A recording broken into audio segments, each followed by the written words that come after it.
Bonjour à tous et bienvenue dans Fragile. Avant de démarrer cet épisode, je voulais vous dire que j'ai lancé une page de soutien pour le podcast sur le site Tipeee. Car pour ceux qui ne le savent pas encore, je réalise ce podcast bénévolement depuis maintenant quelques années. Donc si vous appréciez Fragile et que vous voulez me donner un coup de pouce pour poursuivre l'aventure, sachez que votre soutien est très précieux.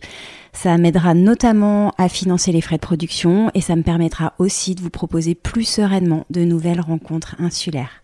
Je voudrais dire un immense merci à tous ceux qui ont déjà apporté leur soutien au podcast et pour ceux qui y pensent, je vous mets le lien vers la page de soutien dans les notes de l'épisode.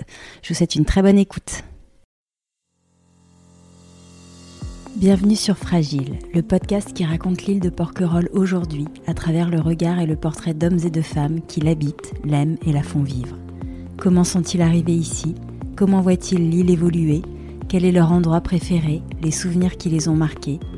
Écouter les habitants raconter Porquerolles, c'est entrer dans l'intimité de l'île. Lieu d'histoire, d'inspiration artistique, de diversité biologique, de contrastes et de paradoxes. Un endroit précieux et fragile. Je suis Ingrid Blanchard et je reçois aujourd'hui Hassan et Naïma.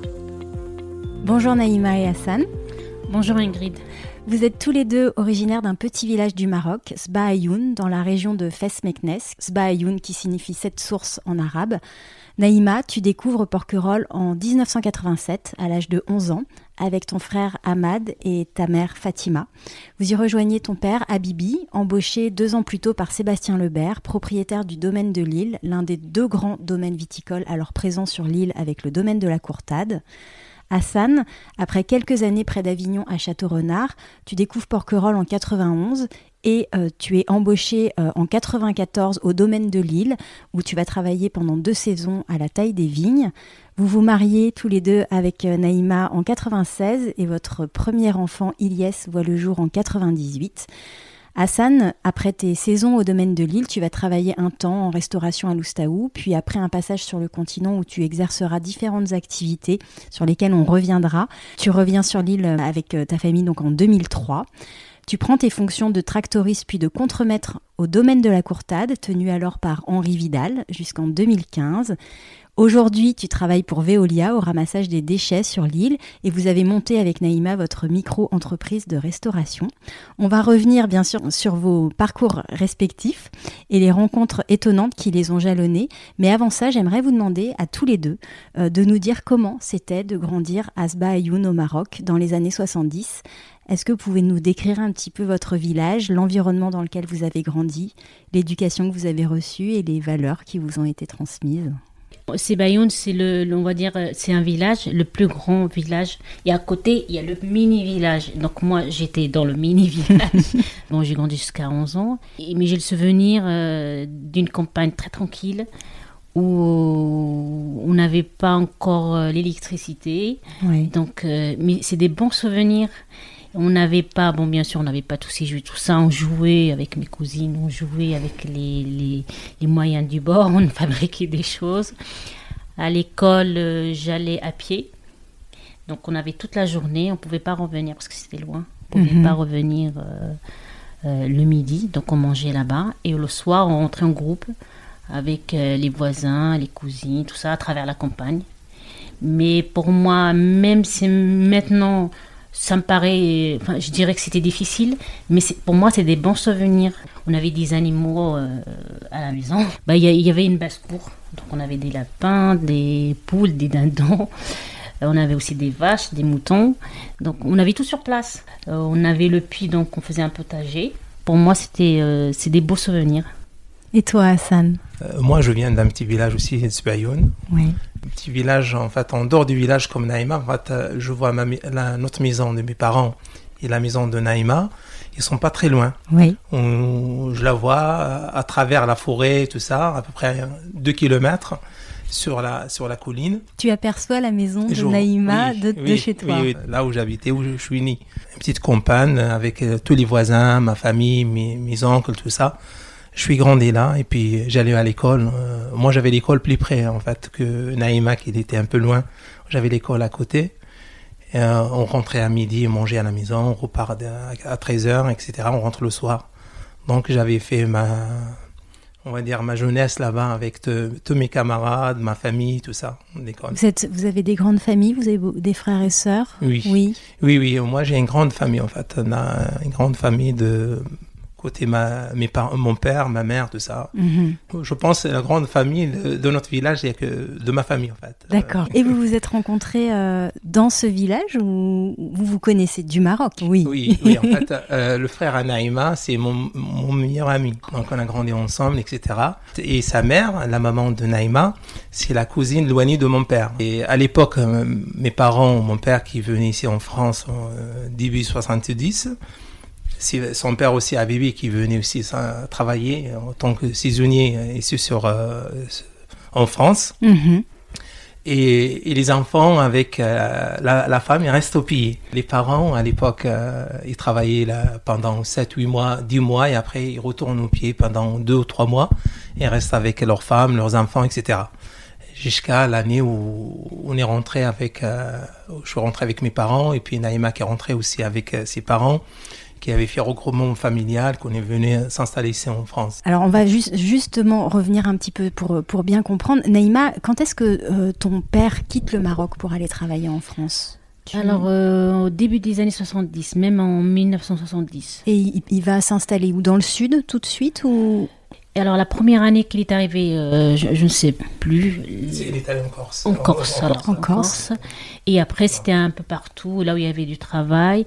Et comme il y avait plein de gens du même village qui venaient, quand il y avait du travail, les uns appelaient les autres. Donc il s'est retrouvé souvent avec des jeunes. Et ils sont restés amis. Il y en a même, ils sont restés amis jusqu'à la retraite, du départ de la retraite. Parce que je me souviens, quand on est venu ici à Porquerolles, on allait les voir, leur rendre visite à Brignoles, il y en a à la Londe, il y en a au Salon de Provence, il y en a un peu partout. Ton père travaille à Salon de Provence en tant que maraîcher quand l'opportunité se présente de travailler au domaine de l'île à Porquerolles. C'est comme ça que ça se passe? Le domaine de l'île, il est arrivé qu'en 84. Oui. Mais comment se présente l'opportunité pour Habibi de venir travailler à Porquerolles alors qu'il est maraîcher à Salon de Provence? Il me semble que Hassan, tu m'avais un petit peu expliqué. En fait, à l'époque, il y avait M. Cole qui gérait les deux domaine de l'île et puis domaine de la Courtade. Parce qu'à l'époque, il n'y avait que ces deux domaines. Voilà, il y avait deux domaines. Il y a un de notre famille qui travaille dans un domaine viticole à Corrence, vers Barjol, Châteaurial Martin. Il s'appelle M. Driss, je me rappelle très bien. Et Cole, il gérait aussi ce domaine. Donc, il cherchait quelqu'un. Il a posé la question à Driss et il a dit oui, j'ai quelqu'un il est tractoriste, il connaît bien le travail, etc. C'est pour ça, Habibi, qu'il est arrivé à Porquerolles. C'est comme ça qu'il arrive, en 84. Oui. Et à l'époque, il travaille toute l'année sur l'île ou uniquement quelques mois? Toute l'année, tout de suite. En fait, même qu'il est rentré en 84, il travaillait toute l'année. Après, c'était pas la saison. En fait, ils sont rentrés la première fois autant que saisonniers en France. Oui. Et après, ils ont fait leur papier, en fait, la carte séjour, etc. Ils sont restés, et ils restent pendant, parfois, mon père est resté 2 ans de ne pas y aller au Maroc. Ah oui. Il est resté 2 ans travailler en fonction du travail. Et après, il descend, il reste 2 mois, 3 mois, et après, il revient aussi. C'était pas trop dur d'avoir son père loin Oui, en plus, à l'époque, il y avait des lettres, en fait. Oui. Mais nous, on a une grande famille. Il restait un grand frère qui a fait, on l'appelle papa aussi, parce que c'est lui qui nous a élevés. Qui prenait le relais. Qui prenait le relais, en fait. C'était lui qui gérait les deux belles-sœurs avec leurs enfants. Naïma, vous rejoignez en 87 donc ton papa avec donc ta maman et ton frère. Oui. À l'époque, tu as 11 ans et ton frère Ahmad 5 ans. Tu m'as dit que tu gardais un souvenir très précis de ton arrivée sur l'île. Est-ce que tu pourrais nous la raconter, cette arrivée? Le premier jour, oui, c'est drôle, mais le premier jour où on est arrivé, c'est encore gravé. Je ne sais pas pourquoi, parce que j'ai oublié d'autres souvenirs. Eh bien, on arrive, déjà en janvier, il fait nuit. Quand on arrive au dernier bateau, il fait nuit. C'était les petits bateaux, pas comme ceux qu'il y a maintenant, rapides. C'était les bateaux, c'était les bons en bois, je ne sais plus comment on les appelait. Et donc, il y a moi, mon père et mon frère et ma mère. Là, je me souviens, on a rencontré Stéphane Lebert. Oui. Donc, la maman de Baptiste et Adèle. Et moi, je me rappelle, il faisait froid. Et ma mère, au lieu de me mettre un bonnet, elle m'avait mis un foulard, comme ça, on dirait, un petit foulard comme ça. Et quand j'y pense maintenant, on dirait Macha de Scala, petit dessin animé. Et après, quand on est arrivé à Porquerolles, il y avait Barbara Lebert qui nous attendait dans une méhari. Et il y avait avec elle un petit garçon, c'était Arthur, qui avait 2 ans et demi. Et son après, fils. oui, voilà. Et donc moi et ma mère et mon frère, on est partis avec elle en méhari. Et mon père, il avait pris, ils avaient une voiture que tout le monde utilisait, une petite camionnette avec les bagages et tout ça. Il nous a suivis. Donc on est arrivé et dès qu'on est arrivé, elle nous a invités à rentrer chez elle. Et encore un autre truc drôle parce que quand j'y pense, ça me fait rire. Elle nous propose quelque chose à boire et c'était du sirop à la fraise. Mais comme on savait pas, on a dit non parce qu'on croyait que c'était du vin. Bon, maintenant c'est drôle, mais on s'est installé parce qu'il y avait Sébastien avec la famille qui habitait au rez-de-chaussée. C'était à la ferme, il n'y avait pas encore la villa. Et nous, on s'est installé au-dessus. Mais tu m'as dit aussi, retrouver à Porquerolles cette proximité avec la nature que tu avais dans ton petit village au Maroc. Qu'est-ce qui te rappelle ici l'environnement que tu as connu enfant ? Pour moi, c'était pas un dépaysement, vu que là-bas, on était à la campagne. On était, on va dire, il y avait la terre, il y avait les arbres, il y avait de la végétation. Arrivé ici, c'était pareil. Donc, j'étais pas dépaysée, j'étais pas triste, en fait. Ça va, ça t'a semblé naturel, tu t'es vite adapté. Voilà, c'est pas comme si j'étais en ville, ici c'était plus triste parce que c'est la campagne, surtout en hiver. Et voilà, et mon père le matin nous emmenait dans la camionnette du domaine à l'école. Si c'était pas lui, c'était Sébastien qui venait de poser au méhari avec Charlotte, sa fille. Et quelques semaines plus tard, même plutôt quelques mois, 2-3 mois après, mon père il nous a ramené 2 vélos avec Ahmed. Et nous a dit, maintenant vous allez à l'école à vélo. Sauf que moi, à 11 ans, je ne savais pas faire du vélo. Ahmed, mon père, depuis tout petit, mon père lui a acheté les vélos petit à petit. Mais moi, là-bas à la campagne, je n'avais pas de vélo, hein, c'est comme ça. Alors le dimanche, toute la journée, j'ai appris à faire du vélo. Il y avait une petite descente. Je tombais, je me relevais dans les ronces, j'avais les genoux tout écorchés. Et le lundi, je suis partie avec le vélo à l'école. Ah, magnifique. Quels sont tes souvenirs de l'école ici, dans les années, fin des années 80 je me rappelle, tout ce qu'on me disait, je disais oui. Je ne savais pas, je disais oui. Mais tu parlais français ? Non. T'as appris... J'ai été à l'école là-bas, sauf que l'école là-bas, on faisait aussi du français. Oui. Mais je savais écrire un petit peu, le lire à peine, le nom, des chiffres, quelques chiffres, tout ça. Mais le parler couramment, même pas couramment, juste quelques mots, une phrase, non. J'ai appris à parler ici. Ah oui. À l'école, oui. Vous étiez nombreux à l'école à l'époque ou pas ? Si. Ouais. Beaucoup plus que maintenant. C'est-à-dire, tu as une idée à peu près ? Je dirais peut-être entre 40, 45 élèves, entre les 2 salles. Dans mes souvenirs, parce que c'est dans mes souvenirs de petites, mais dans mes souvenirs, pour moi, les salles étaient pleines. Ouais. Et là, aujourd'hui, l'école, elle compte combien d'enfants ? L'année dernière, je pense qu'ils étaient 15, cette année, je ne sais pas. Ah oui. Mais peut-être moins ou peut-être un petit peu plus. Ton père donc travaillait toujours à l'époque au domaine de Lille ou pas quand tu arrives ? Oui. Il était toujours là. Et ta maman, elle travaillait aussi ? Oui, dès qu'on est arrivé, elle faisait le ménage chez Sébastien le matin et l'après-midi, c'était chez Madame Lebert. Tu es allée au collège sur le continent ensuite, oui. À Hyères ? À Hyères. J'ai fait... Donc quand on est arrivé ici en janvier... Donc j'ai fini l'année ici. Oui. J'ai fait une autre année après ici avec Marie-France et Monsieur Allègre. Marie-France Dutel, c'est ça ? Oui. Oui. Elle était très gentille, elle m'a beaucoup aidée. Et tu as appris vite le français ? Dans mes souvenirs... Ça a été fluide ? Oui, ça a été très vite. Donc tu vas hier pour le collège, tu étais interne ou demi-pensionnaire ? Non, demi-pensionnaire. Demi-pensionnaire, oui. Ça s'est bien passé aussi, le passage sur le continent, la rupture avec Lille, peut-être un petit peu plus, même si tu rentrais tous les jours. Oui, non, j'ai pas le souvenir que c'était difficile. Non, parce que déjà, le temps que j'ai passé ici, déjà je savais lire et écrire. Oui. Donc il n'y avait pas de problème. Après, il y avait 2 copines, 2 filles, que je fréquentais pas quand j'étais ici parce qu'elles étaient scolarisées de l'autre côté. Mais qui arrivent au collège, on est devenues copines. C'était les 2 sœurs Aguilera. Et sinon, tous les autres qui étaient dans la même tranche que moi, dans le même âge, à peu près, peut-être que j'étais un peu plus grande, eux, ils sont partis plutôt en internat. D'accord. À l'Accro. D'accord. Oui. Et après le collège, tu as été au lycée ensuite ? Non. Tu as arrêté ta scolarité après le collège ? Après le collège, j'ai arrêté. D'accord. Tu trouves un emploi sur l'île une fois que tu arrêtes ta scolarité. Comment ça se passe pour toi ? Oui, alors au début, j'étais à Sainte-Anne. D'accord. Mais à Sainte-Anne, j'avais juste fait quelques stages comme ça. Et j'avais commencé à travailler là. Et après, donc, pour les auditeurs, je précise, au restaurant Sainte-Anne, tu t'occupais de... Je faisais les chambres. Les chambres, d'accord. Oui, donc, tu étais plutôt dans l'hôtel, enfin, la partie hôtellerie. Plutôt hôtellerie, oui. Après, il y avait M. Richard qui est décédé avec Caline. C'est la fille de M. et Mme Lebert. Oui. Qui était au Longoustier.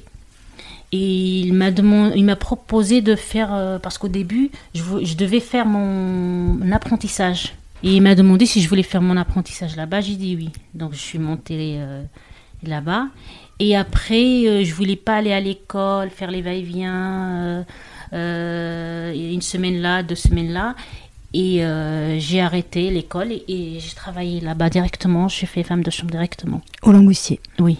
Comme j'étais à l'époque très timide, je voulais pas faire... Dans l'apprentissage, ça comprenait faire tous les services. Et moi, je voulais pas faire ça. J'étais un peu timide.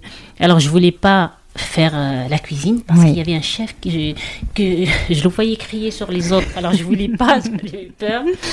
La réception, tout ça, c'était pas mon truc. C'était pas ton truc. Le contact avec les gens, que les chambres, on était tranquille et c'était plus discret. Tu as travaillé combien de temps au Longoustier ? Je suis restée 8 ans là-bas. Merci Naïma pour ces précisions sur ton parcours. Hassan, est-ce que tu pourrais retracer brièvement ton parcours du Maroc à ton arrivée sur l'île en 91 ? Je suis parti du Maroc et puis je suis rejoigné mon père à Château-Renard. Ouais. J'ai travaillé un peu là-bas et puis le week-end, je venais carrément chez Fatima, Vivi, Naïma et Ahmed. C'est Naïma qui m'a tiré sur l'île, en fait, que je suis resté ici. On s'est mariés, en fait, donc, les parents, chez nous, c'est les parents qui demandent, etc. On a passé par, comme vous avez fait ça dans les règles. Dans les règles, etc. Et puis, en 96, on s'est mariés ici, sur l'île. Je me rappelle très bien, à Porquerolles, avec Madame Lebert. À l'époque, elle était adjointe spéciale, oui, qui était très, très gentille. C'est une dame c'était les piliers, en fait, de... Une des filles Fournier. De Fournier, en fait, ouais. Est-ce que, comme Naïma, tu te souviens de la première fois que tu as posé le pied sur l'île ? La sensation sur l'île, oui, le moment que je suis arrivé, en fait, je suis quelqu'un de la campagne. Je suis arrivé à la Tour Fondue, je me rappelle. J'ai pris le bateau, il y avait à l'époque, même tout au début des années 90, il y avait les petits bateaux en bois, carrément, je me rappelle plus le nom. La première fois, je suis arrivé que moi. En fait, je suis venu tout seul. Ouais. J'ai pris la voiture de Château-Renard et je suis arrivé à la Tour Fondue. Puis j'ai pris le billet et je suis arrivé à Porquerolles. Il y avait Abébé qui venait me chercher avec un G9. Je me rappelle très bien. Il y avait Fatima, tout ça. Et du coup, le moment où je suis arrivé, déjà de monter sur le bateau, j'ai déjà monté sur les bateaux, etc. J'ai vu quand même la nature, tout ça. Ça m'a plu de vivre, en fait, sur Porquerolles. J'aimais la nature, et puis la mer, l'endroit, etc. Donc, je suis reparti vivre encore avec mes parents. Je venais de temps en temps, jusqu'à que j'ai demandé la main. Mais tu as été à la fois charmé, alors par Naïma, je l'entends très bien, mais l'île aussi a opéré... L'île aussi, voilà. Ouais. L'île, ça m'a attiré vraiment beaucoup. Et puis, j'ai commencé avec Sébastien Aubert, je travaillais un peu taille divine, tout ça, en tout début. Et après, j'ai basculé dans la restauration. Je travaillais à l'Ostao.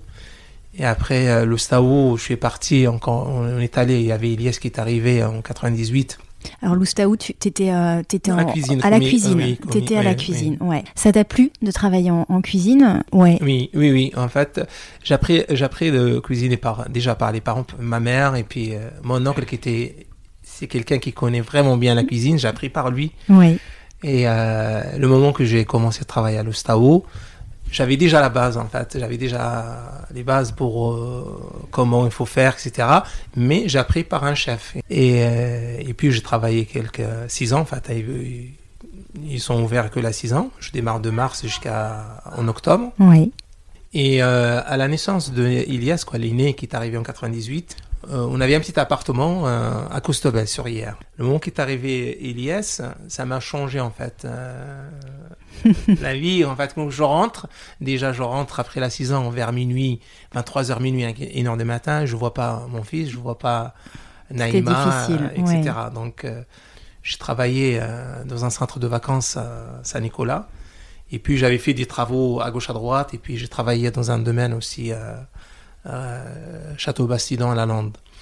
Et en 2002, Richard Auter, il avait contacté ABB jusqu'en 2003 que je suis revenu à la Courtade. Alors, pour que les auditeurs comprennent bien, donc là, vous êtes de l'autre côté. Est-ce qu'à l'époque, vous avez envie de revenir sur l'île? Est-ce que c'est vraiment un projet de famille de revenir vivre sur l'île? Vraiment de revenir sur l'île. Et en plus, j'habitais de l'autre côté, on faisait les va-et-vient. Oui. Donc jusqu'à que je me suis installé carrément sur l'île ici en fait, que j'avais logement en fait. C'était le problème qu'il y a sur l'île, c'est le logement. Bien sûr. Voilà. Bien sûr. Le logement, la famille s'agrandit ici, etc. Il faut un logement. En fait. Oui, vous pouviez plus vivre avec les parents de Naïma et il fallait que vous trouviez votre chez vous. Donc en effet, en 2003, Richard Auter que tu as évoqué, qui est alors directeur, c'était un grand monsieur.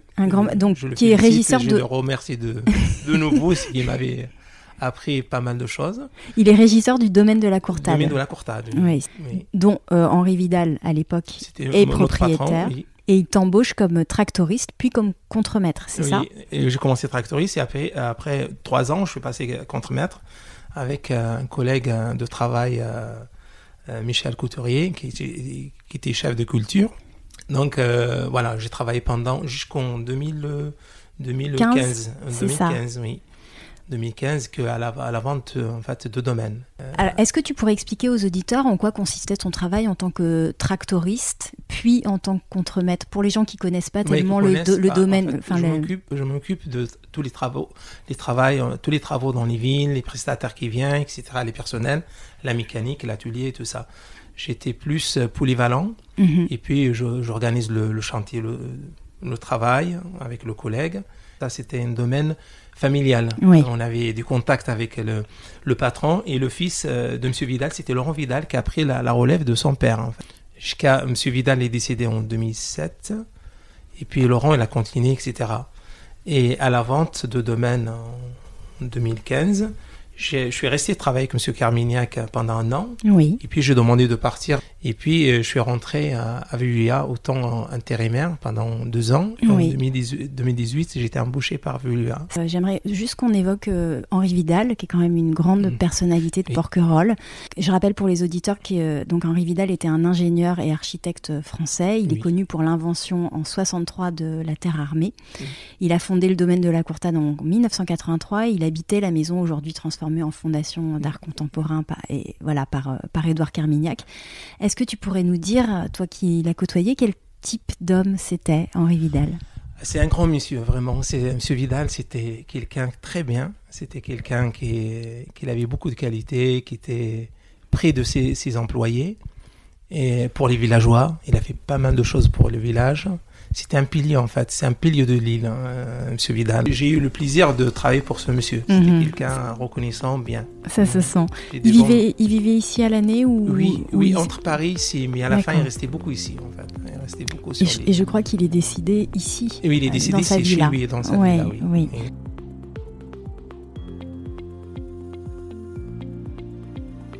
Toi qui as travaillé à la fois pour le domaine de l'île et pour le domaine de la Courtade, donc les 2 grands domaines à l'époque, puisque à l'époque le domaine Perzinski n'existait pas encore, est-ce que tu as relevé des différences notables entre les terres des 2 domaines pour lesquels tu as travaillé? toi qui étais tractoriste? Très sincèrement, c'est les mêmes. C'est les mêmes. Au niveau terroir, tout ça, c'est la même chose.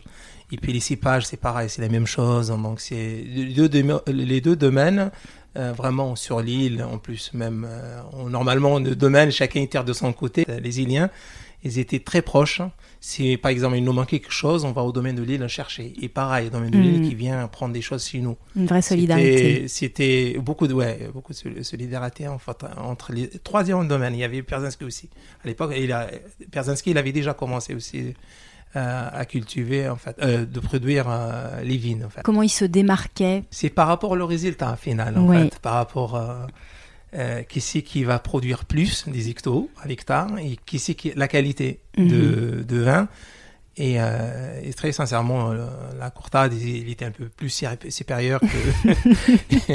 Même avec Samy, à l'époque, c'était le maître de chez Samy. Et de temps en temps, on faisait des petites remarques entre nous, on rigole, quoi, en fait. Ouais. Une bonne émulation. Voilà, exactement. On avait monsieur Richard Auter, qui était c'est un Alsacien qui a grandi dans le vignoble, en fait. Et son père, il avait un petit domaine en Alsace. Oui. Donc, il a commencé jeune. En fait, c'est monsieur Vidal qui l'a fait venir, il était stagiaire. Qui a fait confiance à M. Auter et puis qui l'a fait grimper, etc. Et jusqu'au titre de régisseur du domaine de la Courtade. Grand directeur de domaine. C'est lui qui a créé, en fait, avec M. Vidal, qui a créé carrément la Courtade. Oui. Qu'il a planté beaucoup de vignes, qu'il a fait pas mal de choses, en fait. Il y avait de la forêt, ils ont défrigé la forêt, ils ont fait un grand domaine. Mais M. Richard, il avait beaucoup de qualité, en fait, au niveau de vin, tout ça. C'est quelqu'un vraiment bien. Un expert. Ouais, un expert, oui. Il travaillait en famille aussi, que les Perzinski, ils avaient un petit domaine viticole, qui avait Alexis, Cyril. C'est quelqu'un qui m'a marqué beaucoup, Cyril Perzinski aussi. C'était un grand homme qui était vraiment bien. Si vous avez besoin de quelque chose à minuit et 2h du matin, toquez pour Cyril, il n'y a pas de souci, il est là. Si le week-end, vous avez envie de se dire quelque chose, Cyril, il est là. C'était quelqu'un vraiment très bien. C'est une famille, Cyril Perzinski, qu'on a perdu quelqu'un, vraiment, c'est un grand homme. Oui, donc qui a lancé avec son frère le domaine Perzinski. Et pour les auditeurs, j'avais reçu dans le podcast Stéphanie, sa femme, qui raconte très bien comment s'est créé le domaine Perzinski, parce qu'il y avait quand même 2 gros mastodontes sur l'île, et ce petit domaine familial aussi qui arrive à trouver sa pleine place sur l'île. Oui. Tu as travaillé pour eux ou tu les as aidés? Je l'ai aidé, en fait. De temps en temps, je faisais des choses pour eux, qu'ils avaient besoin d'un coup de main. C'est là où j'ai pris connaître Cyril et Alexis, sa famille, tout ça. Donc, j'avais plus de connaissances côté Perzinski, Richard, Vidal, tout ça, que sur l'île, en fait. Sur l'île, j'avais beaucoup. Ouais. Et puis, de Françoise, la fille de M. Vidal, qui était mariée avec Rochefort. Tout à fait, avec Jean Rochefort. Oui. Je l'ai côtoyé, en fait, chez lui à la Bastide. C'était des gens qui savaient vivre. Voilà. Et ça m'a marqué. Tu as eu l'occasion d'échanger avec... J'ai eu l'occasion de voir M. Jean Rochefort. Oui. C'était un grand monsieur qui était simple, bien. Il me dit, laissez Hassan amener les enfants qui se baignaient à la piscine et tout ça. Ça m'a marqué, en fait. C'était un grand monsieur qui me dit, non, laissez les enfants, amenez les enfants, etc. Ça, je l'ai gardé toujours. Oui, une générosité. Oui, c'était quelqu'un vraiment qui savait vivre. Tes parents, Naïma, quittent l'île quand à peu près? En 2009, 2010? 2009. Je me rappelle, on avait fait le repas ici de départ, c'était fin 2009. Ils se sont installés ailleurs, mais ils se sont rendus compte qu'ils s'ennuyaient. Parce que ici, chacun travaillait. Bon, le soir, ils étaient à la maison. Le samedi, dimanche, ils traversaient chez des amis. Ils allaient faire les courses, le marché. Ils rentraient. Mais quand ils se sont retrouvés ailleurs, tous les deux, c'était plus pareil. Ils s'ennuyaient. Oui. Est-ce que l'île, en tant que telle, leur manquait aussi? Oui. Quelqu'un de terrain, en fait. Oui. Il faisait le potager. Il sortait, le village, tout ça, toujours travaillé. Et ils se retrouvaient le moment qu'ils sont partis à la retraite, s'installer carrément sur hier. Ils se retrouvaient avec 4 murs, en fait, avec Fatima. Tous les deux, les enfants, ils sont, Fatima, Naïma, elle est mariée, Boumdine et Ahmad, ils sont mariés avec leurs enfants, tout ça. Et ils voyaient pas le temps passer. Et ils étaient un petit peu, même ils sortaient au magasin, ils rentraient, c'est pas pareil. Un peu nostalgique. Oui, voilà. Donc, ils sont restés quand même entre hier au Maroc, ils sont restés plus de 3 ans. Ils s'est installé après 3 ans qu'ils sont allés s'installer au Maroc. Ils viennent souvent. Là, d'ailleurs, ils vont venir là. Ils reviennent souvent. Ils vont venir là le 21 qui vient ici, magnifique. Chez nous, qui passent quelques semaines et puis ils repartent au Maroc aussi. Ils aiment revenir ici. Ils aiment venir, de voir les gens qu'ils ont côtoyés, des gens qu'ils connaissaient, et après ils repartent. Ouais. Vous obtenez un logement sur l'île à peu près à cette époque ou pas ? 2009 ? Oui, 2009. C'est ça, oui, ça coïncide avec le départ. 2009, ouais, ça coïncide avec le départ, voilà, à peu près de tes parents, Naïma, à hier, puis le retour au Maroc. Vous avez 4 enfants. Oui. Quel âge ont-ils tous les 4 ? L'aîné 24, Elias. Oui. Et puis Oussam 21. Oui. Saad 19 et la petite dernière 11 ans et 11 ans et demi, on va dire, 8 mois. Ils sont allés à l'école sur l'île ? Oui. Tous les 4 ? Oui, et après au collège, et puis maintenant ils sont grands.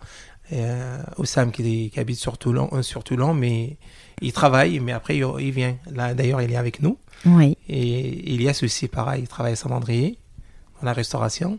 Et Saad, il est avec nous, il est sur Porquerolles, il travaille à l'Aide Marine, mécanique bateau, carénage, tout ça. Donc, est-ce que vous avez ressenti une joie de voir vos enfants pouvoir grandir ici ? Grandir ici, moi vraiment. En fait, on est de la campagne et je le conseille toujours. Sur l'île, c'est pas pareil en fait quand on vit là. Sur Porquerolles, il y a la possibilité d'apprendre pas mal de choses. Et puis la nature, le travail. Et on est bien. On sent comme on est au Maroc, pareil, la même chose. En ville, c'est pas pareil. En ville, par exemple, en ville, il faut qu'on sort, on ferme la maison, on ferme la voiture, etc. Ici, on sort, on laisse la voiture ouverte, par exemple. Oui, puis au-delà en fait de la nature et de l'environnement ici, il y a aussi une certaine forme de vie de village, une forme de solidarité, de fraternité quand même entre les anciens. Il y a quelque chose aussi peut-être que vous avez retrouvé dans ça, dans la proximité avec les gens sur l'île, peut-être. Sur l'île, vous savez, le moment que vous êtes bien, vous saurez, bien sûr, avec des gens bien, vous tombez avec des gens bien. Donc, nous, sur l'île, on est toujours bien avec tout le monde. On sait toujours bonjour avec tout le monde, etc. Là où vous allez, il y a des bons et des mauvais. Donc, avec tous les voisins, on s'entend très bien. On est bien. Je ne sens pas que je suis un étranger sur l'île, malgré ma nationalité marocaine, ou je suis français d'ailleurs. Bien sûr. Et je ne sens pas étranger ici sur l'île, en fait. Ouais. En 2015, le domaine est racheté par Édouard Carmignac, on l'a évoqué. Une partie des équipes est renouvelée. Hassan, tu décides à l'époque de quitter ton emploi et tu es embauché par le projet Copain, créé en 2014. Alors, Copain, pour les auditeurs, ça signifie collection, patrimoine, insertion. C'est un organisme qui œuvre pour l'entretien et le renouvellement des collections variétales d'arbres fruitiers sur l'île en exploitation biologique et en même temps pour l'insertion professionnelle de demandeurs d'emploi. C'est un projet qui est né d'un partenariat entre le Conservatoire national méditerranéen de Porquerolles, l'association Sauvegarde des forêts varoises et le Parc national. Et c'est aussi un projet qui permet aux personnes éloignées de l'emploi de se former à l'arboriculture et à l'agroécologie dans le cadre de leur parcours professionnel. Donc il s'agit, on entend bien, de concilier l'humain, la sauvegarde et la valorisation d'un patrimoine naturel et scientifique unique.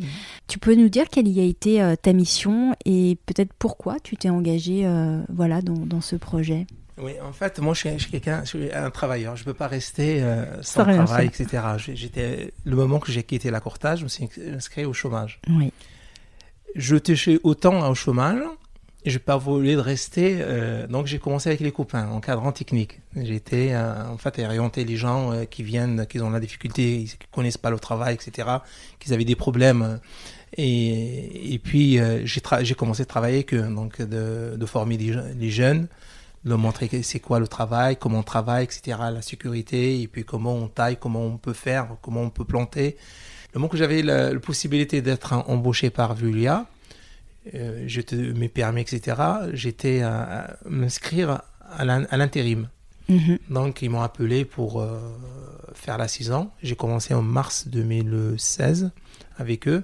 Donc tu travaillais à la fois chez Veolia, donc à la collecte des déchets, donc le matin très tôt, Et ensuite, tu rejoignais donc le projet Copain. Le Copain, exactement.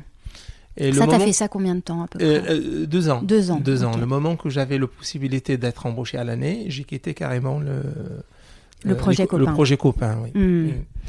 En fait, c'est par le biais de ton activité actuelle, donc la collecte des déchets, qu'on s'est rencontrés. Exactement. Puisque je te croise régulièrement le matin quand je suis sur l'île pendant mes footings matinaux. Et je dois bien admettre que contrairement à certains conducteurs sur l'île peu souciés de la poussière qu'ils déplacent en roulant, tu fais partie de ceux qui contournent, ralentissent et s'arrêtent même pour dire bonjour avec un grand sourire. Donc c'est particulièrement appréciable, Hassan. Depuis 5 ans que tu exerces, comment vois-tu les quantités de déchets évoluer sur l'île, avec notamment, je pense que voilà, l'interdiction des plastiques à usage unique depuis 2021, le passage du confinement.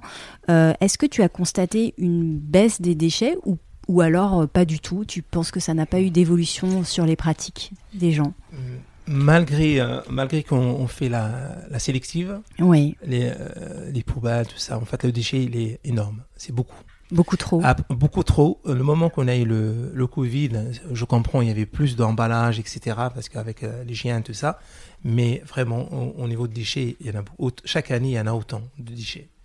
Oui, parce que moi, j'avais interrogé à l'époque, pendant le confinement, Joe, toutes les fonctions essentielles étaient remises en avant, dont la collecte des déchets. Et à l'époque, Joe était plutôt confiant. Il m'avait dit, je pense que le confinement va avoir un effet sur les pratiques des gens. Et c'est vrai que on était en plein dedans. Donc, et je pense qu'il y avait un vrai soutien, un vrai engouement, et il était vraiment porté par ça. C'est intéressant de t'entendre aujourd'hui. Tu penses qu'il y a peut-être eu un effet, mais qui s'est amoindri au fil des années, et qu'aujourd'hui, les gens ne sont pas beaucoup plus vigilants qu'avant?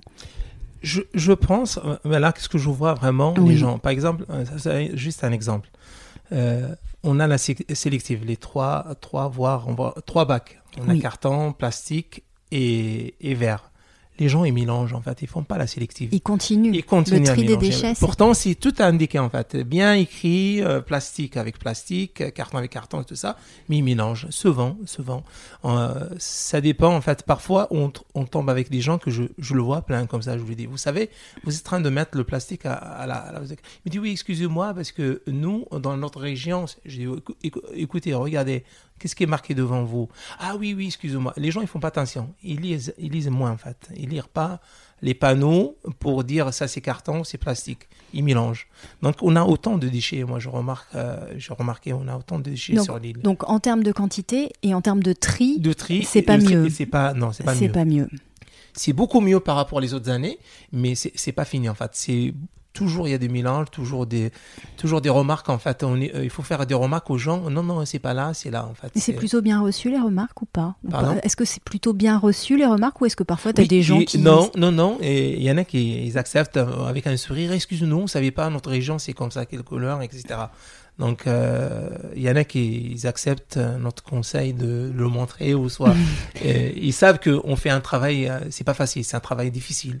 La saison, vraiment, c'est fatigant, en fait. C'est beaucoup de déchets, beaucoup de gens, en fait, sur l'île.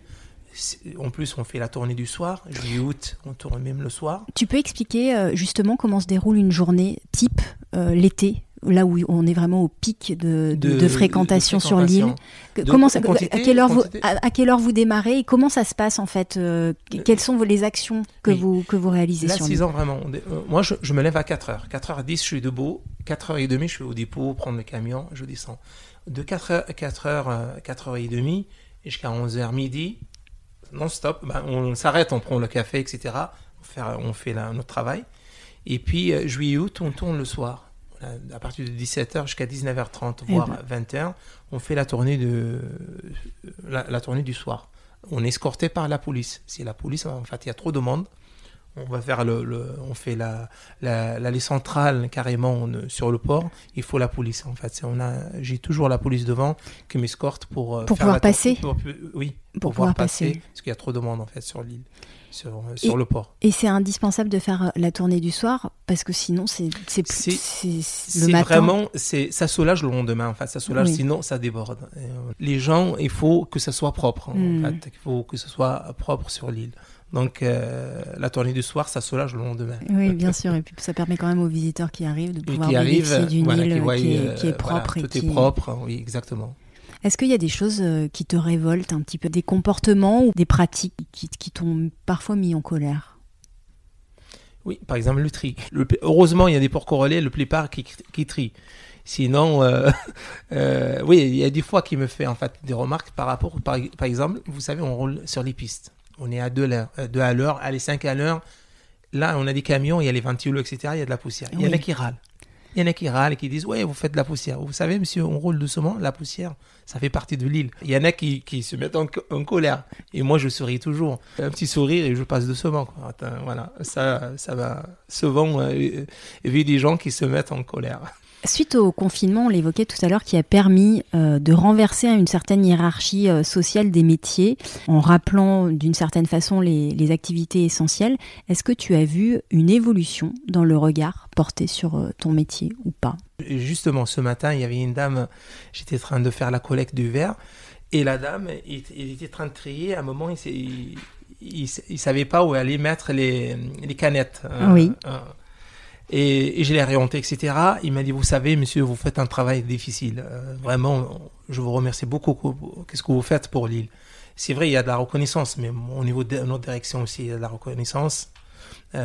C'est bien, ça permet en fait de nous motiver plus. Oui, bien sûr. Et puis, compte tenu des enjeux environnementaux aujourd'hui, oui, c'est une fonction qui est absolument primordiale. Tu parlais de l'enjeu de sensibilisation des gens. Est-ce que tu vois des solutions? Parce que tu dis que malgré tout, le tri, c'est pas encore ça. Les quantités, les volumes de déchets, c'est quand même pas encore ça. C'est difficile, mais est-ce que tu vois des actions possibles de sensibilisation auprès peut-être déjà des porc-relais et puis ensuite des gens qui viennent sur l'île? Comment tu penses qu'on pourrait faire évoluer les mentalités? Je pense qu'il faut bien expliquer en fait aux gens qui arrivent. Déjà, ils voient les couleurs où on peut mettre différemment tri. En fait, chaque région, par exemple à Bordeaux, c'est pas les mêmes comme chez nous. Donc les couleurs, etc. Et là, je pense qu'il faut plus en parler avec les gens.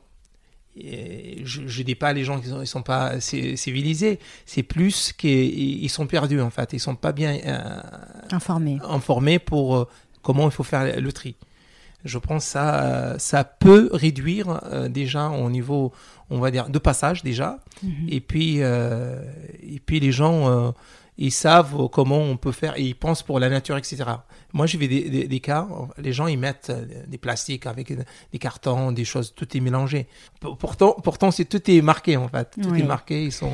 Tu sais qu'il y a une île, l'île de Saint-Honorat, au large de Cannes, sur laquelle les poubelles... alors c'est beaucoup plus petit que Porquerolles, hein. Les poubelles ont été supprimées et les visiteurs sont sensibilisés pour ramener leurs déchets. Ouais, c'est très bonne idée ça. Je vois Naïma qui a l'air de dire oulala, l'illusion totale. Vous savez, l'hiver, hors saison, quand on va balader un peu sur l'île, on passe avec Naïma, en fait l'hiver, on marche beaucoup, on fait les plages. Si vous saviez combien de plastique, de déchets qui sortent, l'eau et puis au bord des plages, c'est affreux. Les gens, ils laissent leurs poubelles.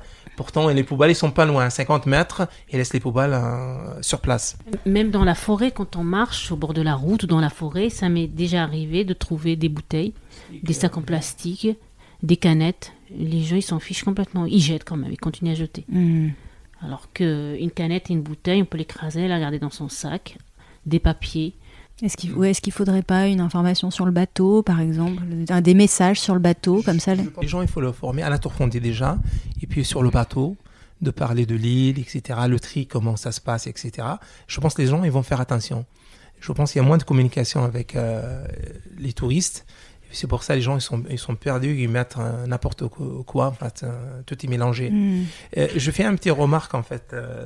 On était jeunes aussi, on est toujours jeunes. Toujours. Ça me choque aussi que ce que je vois sur la digue le matin à 4h30 du matin ou 5h, que les jeunes qui font la fête sur la digue et puis ils laissent tous leurs déchets. Vraiment ça me marque. Ils laissent les bouteilles, les sacs, papier et tout. Qui c'est qui va ramasser ça si vous avez fait la fête? Et les poubelles, ils sont juste à côté. En plus. Ça vraiment, ça me marque. Ouais. Je vais pas, en fait, on est passé par là, mais ces jeunes, je sais pas, ils sont un petit peu perdus aussi, je pense. D'autant qu'ils n'ont pas grandi avec la même sensibilisation voilà, exactement. que nous. Et il faut qu'on pense pour cette île qui reste exemplaire. Mais le problème ici, à Porquerolles, les gens qui viennent pendant la saison, ils viennent, on est à Porquerolles, on vient, on se lâche, on fait la fête, on fait tout. Non, il y a des règles à respecter, je pense.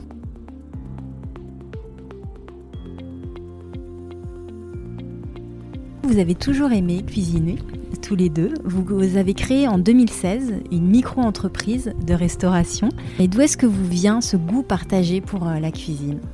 Nous, je dirais les Marocains, les Maghrébins, chez nous, c'est d'office. La maman doit apprendre à cuisiner à la fille. Et je me rappelle, ma mère me disait, viens apprendre ça. Et des fois, je voulais pas. Jeune, j'aimais pas la cuisine. Elle me disait, viens, on va faire des gâteaux. Je disais, non, viens, on apprend. Je disais, non. Elle me disait, mais si tu te maries, que ton mari, qui va lui cuisiner? Je dis, il ira manger chez sa mère.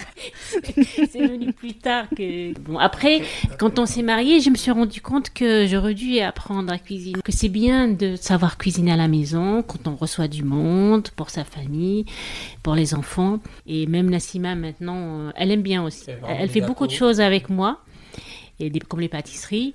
Et parfois, on commence un truc qu'on finit pas parce qu'elle en met partout. Et moi, je lui dis non, on arrête. Donc finalement, tu transmets aujourd'hui à ta fille ce sur quoi tu freinais un petit peu quand tu étais enfant. Ouais. Oui. Et Hassan, depuis longtemps ? Depuis longtemps, je suis très content que les gens ils sont contents en fait, ils sont heureux. Vraiment, j'aime bien rendre les gens heureux. Moi, j'ai appris comme je t'ai dit tout à l'heure, j'ai appris par mon oncle et ma mère tout ça, et j'aime bien faire la cuisine orientale. Donc, est-ce que tu as appris, parce que Naïma disait les mères apprennent aux petites filles, mais est-ce que les mères apprennent aux petits garçons aussi ? Est-ce que tu as appris un petit peu en fait, j'étais toujours curieux, il faut que j'apprends des choses, qui font les grands. Donc, j'ai appris par ma mère comment cuisiner, etc. Et le moment que j'étais avec mon oncle, mon père, etc., j'ai appris pour comment faire le couscous, par exemple. Le couscous, tagine, tout ça. Le moment que je me suis marié, Naïma, j'avais déjà, moi, les bases. Par moments, c'était même un peu compliqué. Parce que après, j'ai quand même appris avec ma mère. J'ai commencé, arrivé à 16 ans, 17 ans, j'ai commencé à vouloir cuisiner. Mais après, quand on s'est mariés, c'était quand même compliqué parce qu'il critique quand même beaucoup. Alors, je me disais, il vaut mieux qu'il ne le sache pas, au moins on est tranquille. Mais comme il savait, souvent, ça c'était pas comme ça, ça c'était comme ça. Donc aussi, ces critiques j'ai amélioré ce que je faisais aussi avec les critiques. Donc, oui, c'est une bonne chose aussi, les critiques. Comment vous vient l'idée de créer votre entreprise ? Moi, j'aimais bien la cuisine. J'étais faire une formation, etc. de la cuisine pour faire micro-entreprise. Ça me donnait une idée de faire quelque chose. Le moment que je vois les gens qui veulent toujours que je cuisine pour eux, par exemple, comme pour le parc, les séminaires, ou soit les gens, que j'ai créé micro-entreprise en 2016. Et puis, on travaille avec des gens qui ont l'habitude de commander souvent, comme le parc, les séminaires, tout ça. On fait les mariages. Je me rappelle très bien de Florence Artaud à l'époque, son mariage. Tout le village qui était invité, il y a 360 couverts. Incroyable. Que vous avez assuré. Qu'on avait assuré au domaine de l'île. 360 couverts. Avec ta famille ? Avec ma famille. Il y avait Fatima, Abébé, Naïma et moi. Il y avait les serveurs aussi. Ouais. Et à l'époque, je me rappelle très bien, il y avait le chef cuisinier du linguistier, Joël. Lui, il avait fait la cuisine, en fait, il avait fait le repas de midi, on a fait le soir. 360 couverts, je me rappelle très bien. Ça m'a donné quelque chose, et puis j'aimais beaucoup la cuisine, et je me suis engagé en 2016. Ouais, donc des gros événements. Vous faites appel à du personnel pour vous aider. Alors au service, oui, mais est-ce qu'en cuisine... Au service, en cuisine, il n'y a que moi et Naïma. Ah oui, incroyable. Que nous. Les enfants ont vécu ces événements ou pas ? Oui, les enfants, oui. Il y a la relève. Quand tu dis Hassan, il y a la relève, c'est-à-dire il y a un de tes enfants qui est dans le domaine, dans la partie ? Ouais. Oui, il y a Ilias déjà l'aîné qui est le chef dans un restaurant à Saint-Mandrier. Oui. Et lui aussi, il s'est lancé dans la restauration. Il y a Saad qui apprend comment on fait pour le mchoui et tout ça. Oui. Tu veux intervenir ? Oui, mais si, viens avec nous. Ouais, on apprend tous souvent, quand on fait les repas avec mes parents, on est souvent avec eux, donc on leur file un coup de main. Donc on apprend forcément, quoi. Et c'est quelque chose qui donne envie d'évoluer plus tard dans ce milieu-là. C'est toujours quelque chose d'intéressant, oui, et de familial, quoi. Donc, oui, c'est des connaissances, quoi, qui restent toujours gravées, quoi. Nassima, est-ce que toi aussi tu cuisines ? Un peu, oui. Je fais des salades, des gâteaux, plutôt les desserts. Oui, mais on m'a dit que tu étais quand même très douée dans les pâtisseries marocaines. Je les plie bien. Tu les plies bien ? Le tiramisu aussi. Ouais. Ça, j'aime bien. J'aime le crumble. J'aime bien faire des cheesecakes aussi. Je profite de ta présence, Nassima, pour revenir un petit peu. Je posais tout à l'heure des questions sur l'école. Toi, tu es allée à l'école sur l'île. Oui. Là, maintenant, tu es en 5e, si je ne me trompe pas, au collège. Ça n'a pas été trop difficile de quitter l'île pour passer au collège ? Quand même, hein. Le premier trimestre, les 3 premiers mois, c'était un peu compliqué. Se lever tôt, etc. Changer d'habitude, c'est pas pareil. Donc bon, oui, c'est vrai que c'était un peu compliqué. Est-ce que tu dirais que la vie, elle est quand même douce ici ? C'est vrai qu'il y en a beaucoup qui me disent j'ai de la chance, c'est vrai, peut-être la chance d'habiter sur une île. Mais par exemple, si je pourrais partir les 2 mois d'été, ce serait bien. Sinon, le reste du temps, j'aime bien Porquerolles, mais les 2 mois d'été... Tu me disais, je crois, tout à l'heure, quand je suis arrivée, que tu te levais à 8h du matin, parfois pour être à 8h20 dans ta classe ici. Je pense qu'il y a beaucoup d'enfants qui auraient aimé être à ta place. Oui, ça, t'es consciente de ça. Ouais. Oui. Tu aimes bien aller te balader aussi ? Oui, j'aime bien aller me balader avec mes parents, aller marcher après la pluie, ça j'aime beaucoup. Aller chercher des champignons, des choses comme ça, oui, j'aime bien. Ouais. Est-ce que vous pourriez nous dire un petit peu quel type de plat vous cuisinez ? C'est vraiment de la cuisine orientale ? Oui, plus la cuisine orientale, mais je fais aussi des plats français. Oui. Donc, quand on a par exemple un buffet, je fais le mélange. On fait plus les tagines, les couscous, les samoussas différents. Qu'est-ce qui marche le mieux ? Qu'est-ce qu'on vous demande le plus ? Cuisine marocaine. Ouais. Les gens, ils aiment bien, en fait. Le couscous, les tagines. Couscous, tagines, pastilles, les samoussas, on va dire le taktouka, tout, en fait, caviar d'aubergine, tout ça, les gens, ils aiment bien, en fait. La semoule, les oignons avec de raisin, les oignons confits avec des raisins secs. Le thé avec les gâteaux marins. Les gâteaux marins. Ça, c'est un incontournable. Tout le monde, en fait, le thé à la menthe, les gens, donc, ils aiment bien. C'est une activité qui marche bien aujourd'hui, votre activité de micro-entreprise ? Très sincèrement, c'est pas pour qu'il marche bien, c'est plutôt, on a des clientèles, les gens qui commandent de temps en temps, on a, par exemple, les gens qui sont là, qui ont l'habitude, des clients qui veulent aller à un repas pour 6, on peut faire un repas pour 6 personnes. S'il y a des mariages, s'il y a des baptêmes, s'il y a des choses, comme par exemple il y a pas longtemps j'avais fait un repas de fin de 6 ans pour l'équipe de la plage d'Argent. D'accord. Ça oui, ils étaient une vingtaine, je crois 25 ou 26 personnes, on a fait un méchoui. Le menu méchoui, il y a l'entrée, le plat et le dessert. Donc j'ai bossé avec, on a travaillé en famille, Saad, Naïma et Nassima et moi. J'entends dans ta réponse, Hassan, qu'il y a cette envie aussi de faire plaisir et vous aussi de prendre du plaisir à le faire. Exactement. Et donc, il y a envie pour rendre les gens heureux. Voilà, c'est ça qui découvrent en fait la cuisine marocaine. Ils sont très contents et moi aussi je suis très content aussi. Ouais. Ça se sent. Aujourd'hui, comment se déroule pour vous une journée sur l'île, par exemple pour toi, Naïma, une journée type sur l'île, peut-être que ça dépend des saisons aussi. Ça dépend des saisons. Donc l'été, je travaille un peu. J'ai certaines maisons qu'on garde à l'année. Oui. Donc l'été, le matin, lever, je m'occupe un peu de la maison. Après, je vais faire mes 3 heures de ménage. Ça dépend où. Oui. Et après, je rentre, je prépare le repas. Si Nassima ne nous a pas fait la salade, sinon moi, je fais le reste. Sinon, on avait un potager qui nous prenait aussi quand même du temps, mais ça faisait plaisir quand même de s'occuper du potager. Nous, c'est des vrais paysans en fait. On a les poules, oui. On a un peu du poule, on ramasse ici, les œufs. Sur l'île. Oui, ouais, sur l'île. Ouais. Et puis, on fait toujours cultiver des choses comme les tomates, pommes de terre, oignons, poivrons, tout ça. Cette année, c'était un petit peu raté. Pas raté, on avait un peu très peu de temps, en fait.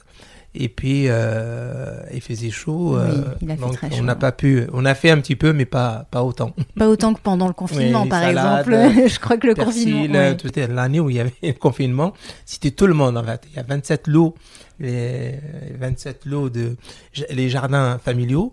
On se retrouvait tous le soir on sorte pour l'arrosage et voilà, à peu près une demi-heure, même pas, on arrose, on rentre avec les papiers, etc. Quelle est la saison que vous préférez vivre sur l'île ? Moi, je préfère la saison d'hiver. On va dire jusqu'au printemps, c'est bien. Bon, l'été, il y a trop de... bon, c'est sûr, il y a trop de monde, c'est normal, et puis il faut bien que les gens travaillent. Mais on n'a plus de temps pour soi. Mais moi, vraiment, je préfère l'hiver où j'ai le temps de me lever le matin, de faire ce que j'ai à faire, d'aller aux champignons, d'aller marcher tranquillement, profiter de la nature, du calme.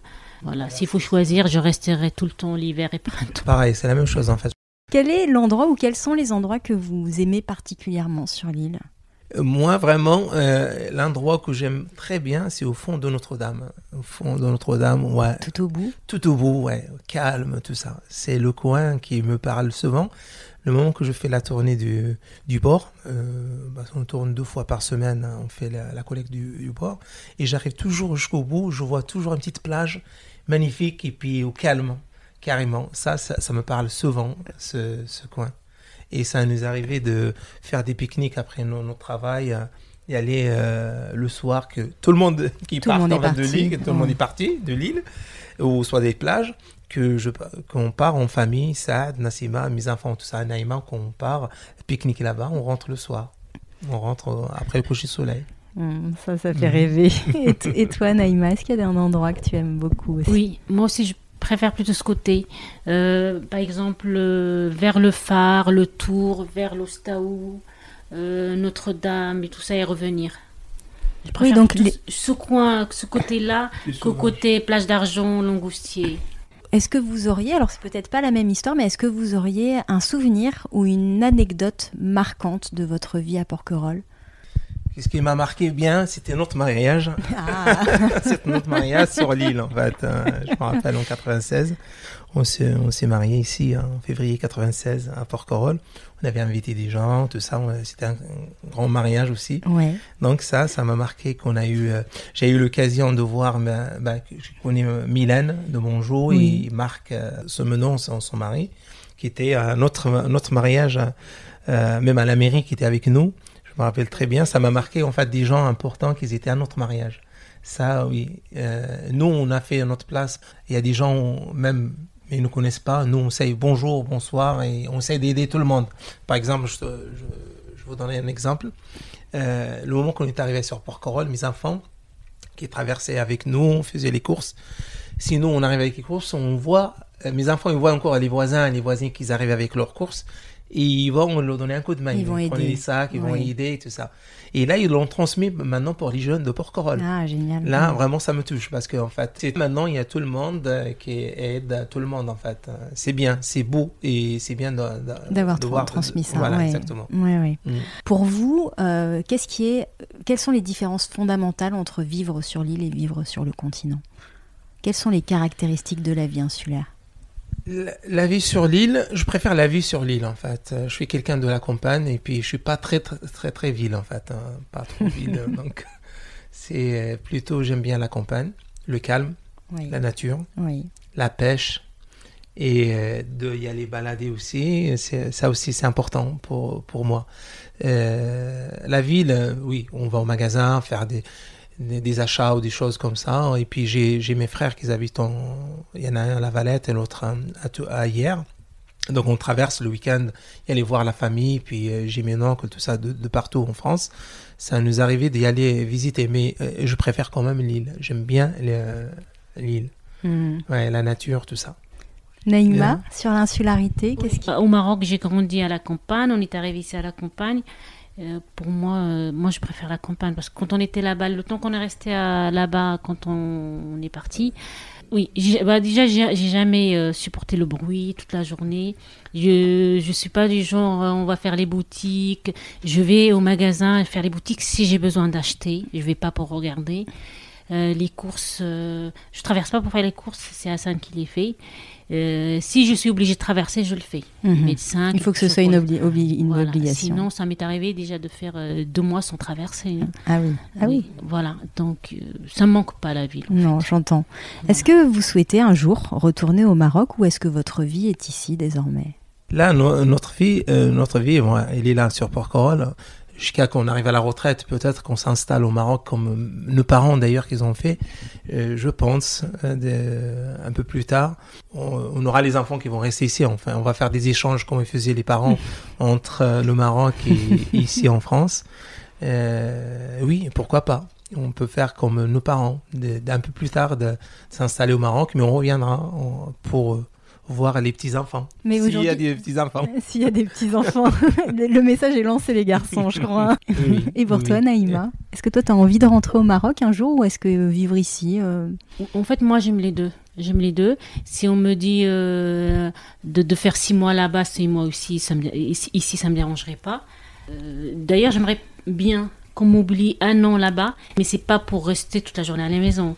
C'est plutôt de retrouver quand j'étais plus petite, mais où j'allais rendre visite à toute la famille, un jour ci, un jour là, passer du temps, parler avec tout le monde.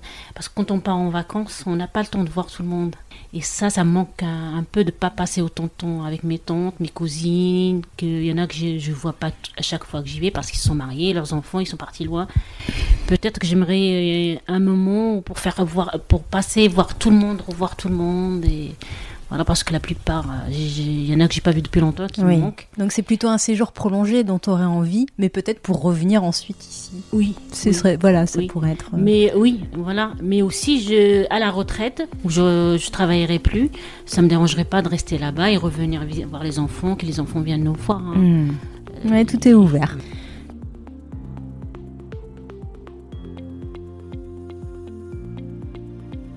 En 30 ans de vie sur l'île, alors pour un peu plus de 30 ans pour toi, Naïma, je crois, quels sont les grands changements que tu as pu observer sur l'île ? Alors moi, ça fait 37 ans. Les grands changements, c'est quand on est arrivé, le port était plus petit, il y avait moins de construction qu'il y a eu maintenant plus tard. Je ne sais pas, mais je dirais que c'était plus tranquille. Ouais. Maintenant, l'augmentation. La fréquentation était beaucoup moins. Il n'y avait pas autant de bateaux qui prenaient autant de monde.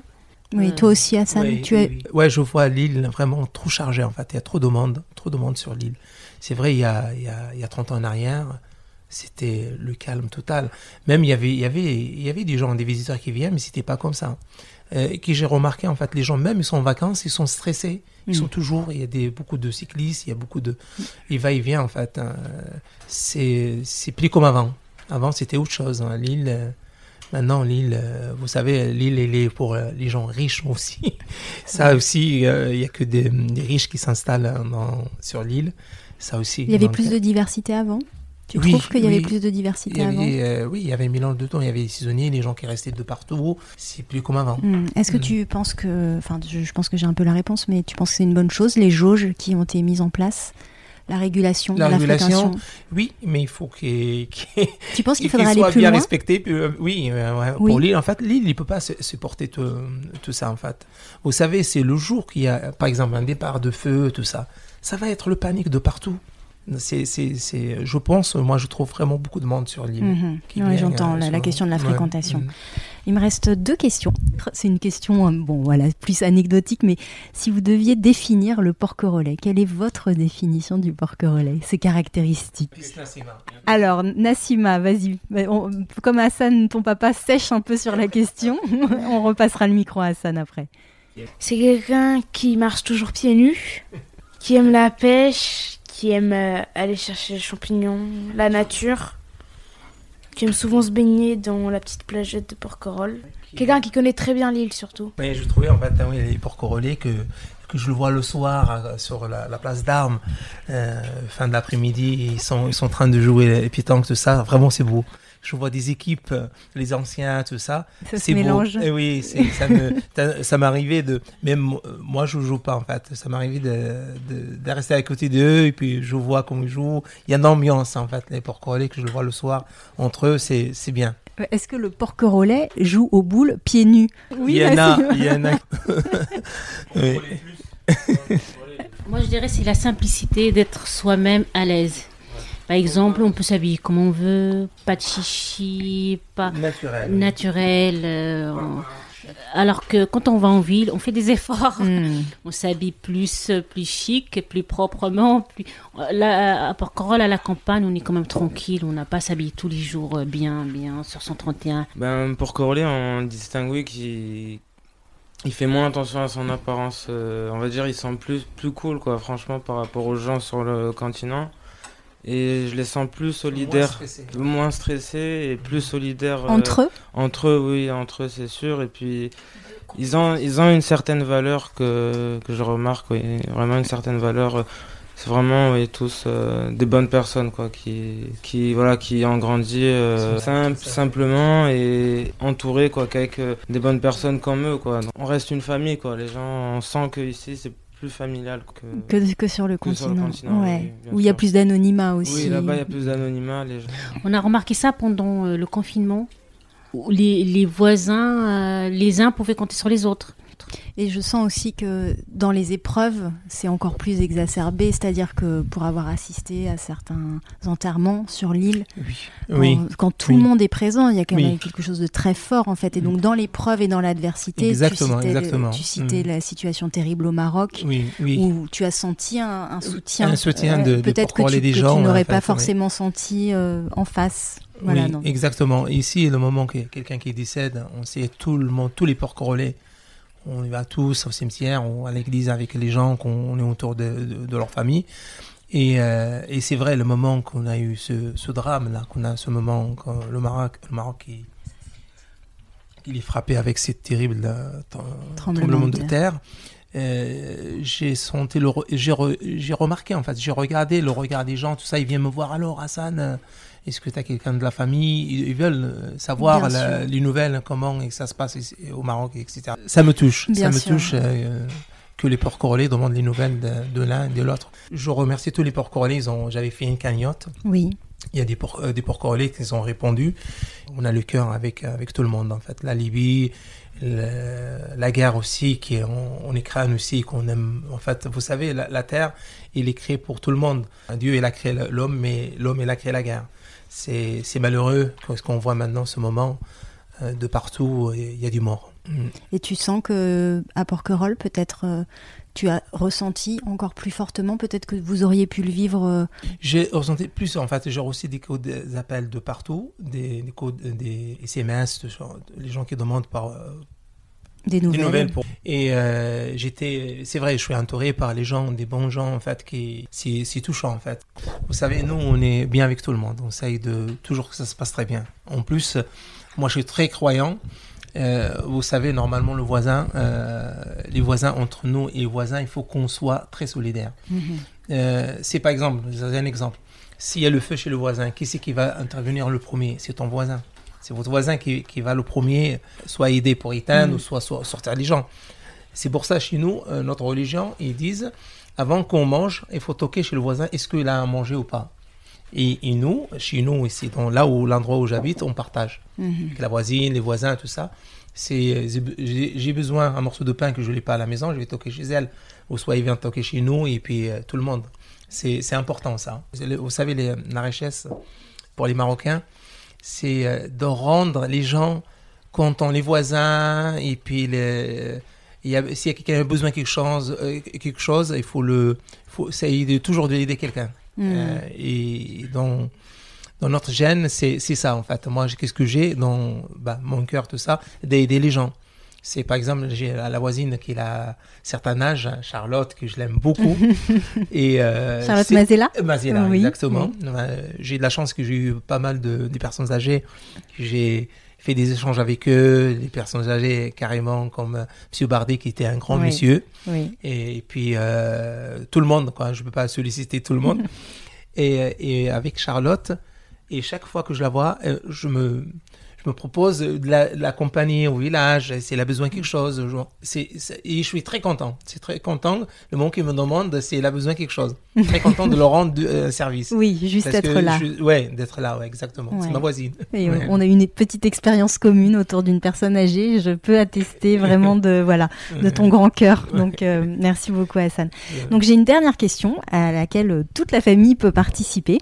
Quand vous êtes loin de Porquerolles, chacun, que vous pensez à l'île, qu'est-ce qui vous vient immédiatement à l'esprit?